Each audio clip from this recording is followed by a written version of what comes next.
Hello ladies and gentlemen, if you've clicked the video then you know what this is. This is me showing off my complete Super Nintendo collection, as well as kind of touch on the N64 collection. Originally it was just going to be Super Nintendo, but I ended up having to move these anyway when I was pulling all the Super Nintendo games off the shelf, so I figured I'd look at them for a second, but mainly I want to talk about Super Nintendo. As you can see, real quick, the complete N64 library for North America, with an additional 4 games. These were all translated on the cartridge, which is awesome, which boosts me to a complete NTSC library with a +4 for the international. And then we have the Super Nintendo collection. I have all 721 Super Nintendo games. On the floor, I've got some Super Famicom games, as well as some English reproductions of Japanese games, and then the reproductions of the competition cartridges, Campus Challenge, and Power Fest. Yeah, not the Weekend Challenge, Donkey Kong, or Star Fox. I don't own a legitimate nor a reproduction of those. And those two are homebrews. But yeah, so this is the complete collection for both. Real quick, just kind of wanted to hand down all these games.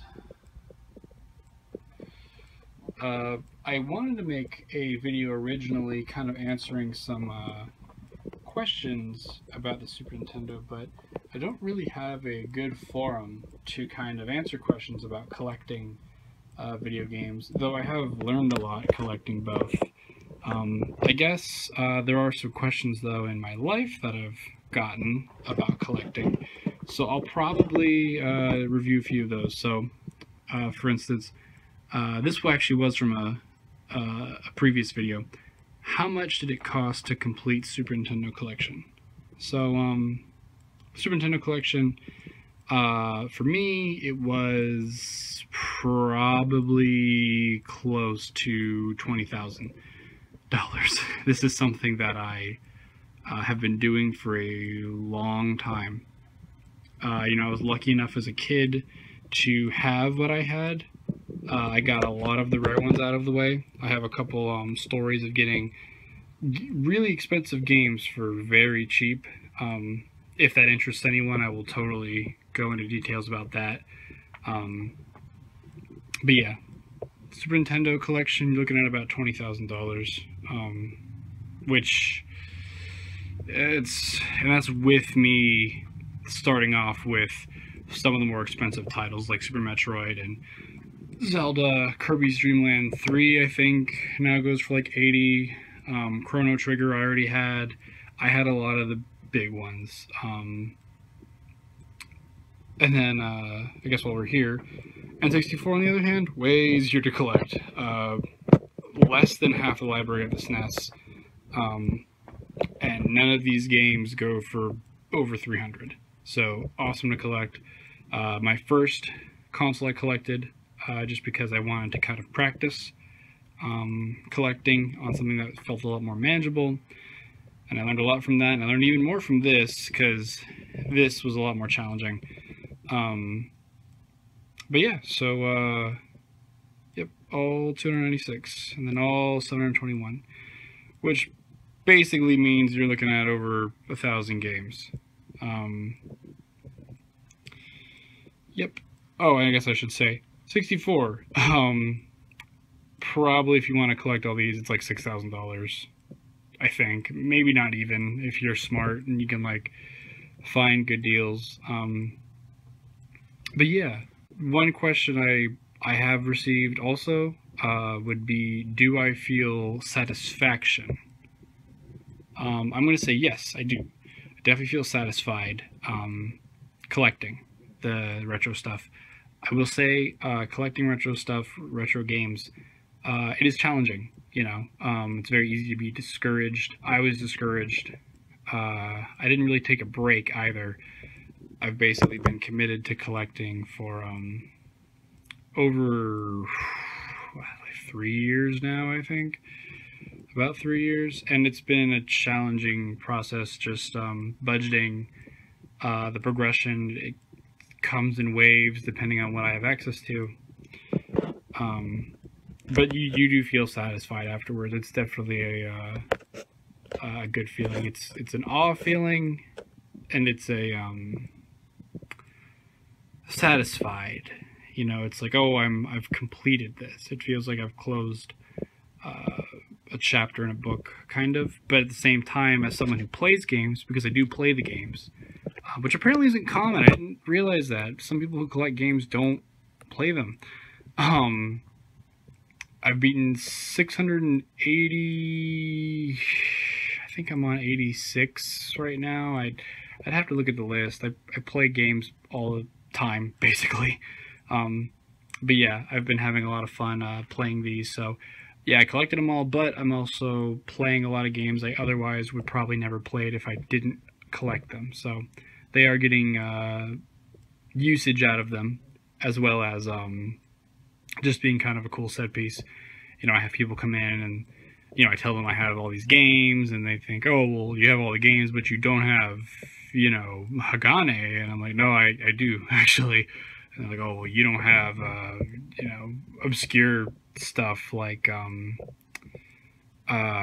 is it, UFO bowling, or like some stuff that people think might be rare, like Mickey's Speedway on the 64, which I don't think that's a rare game, but like, you know, people from the outside don't always know. And I'm like, no, I mean, I have all of them. I mean, I have every one from North America. Another question that I've received is, do I plan on collecting any other console? Ooh, damn. That's not good for the video, but I am too far in, so I'm just gonna deal with that. I figured that would happen. Shit. Oh, well. Anyway. So, yeah, do I plan on collecting anything else? I am considering collecting, but right now I need to take a break. I really want to do a video on just the process of collecting, because it is this balance. It's this balance of, like, discipline with your money and with your time, and then, like, techniques to kind of feel like you're progressing even when, you know, maybe you're not progressing the same as the previous month. Like, I would really like to do a video like that. I'm still kind of working out how, and I think what would help me the most is if people ask me questions, you know, about the collection and collecting in general, and I would go from there. That way I kind of understood what people wanted to know, because plenty of things I've done. If I collected another console, it would basically be like clockwork at this point, just because of how I understand how to. I really shouldn't go over here. Just like how I understand, you know, how to collect. Other things I have some NES games, not nearly as many. I played a lot of games. I don't own a lot of games on the NES. And then obviously I have the newer stuff. This isn't really a room tour, so we'll look at that kind of stuff later. Oh, and like I have like over like 200 toys. Anyway, no, I'm not gonna make this room tour. Okay, cool. All right, so anyway, yep. We're at 10 minutes. This video wasn't even all that good to begin with, so I'm gonna leave it here. And then if anyone has any questions in the comments, this gets shared around. People have questions about collecting, recommendations, or you are interested in like some of my funnier stories, I guess, that I have about collecting, just let me know. You know, let me know you're interested.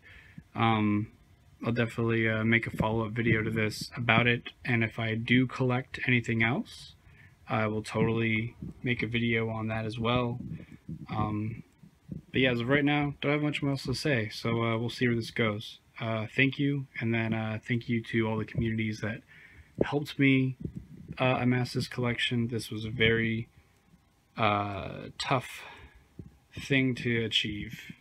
You know, it sounds like you just spent money, but which it is, but it's also getting good deals, you know, like trying to figure out how to spend less money essentially, and where you can find certain things, and what you can trade sometimes is also important.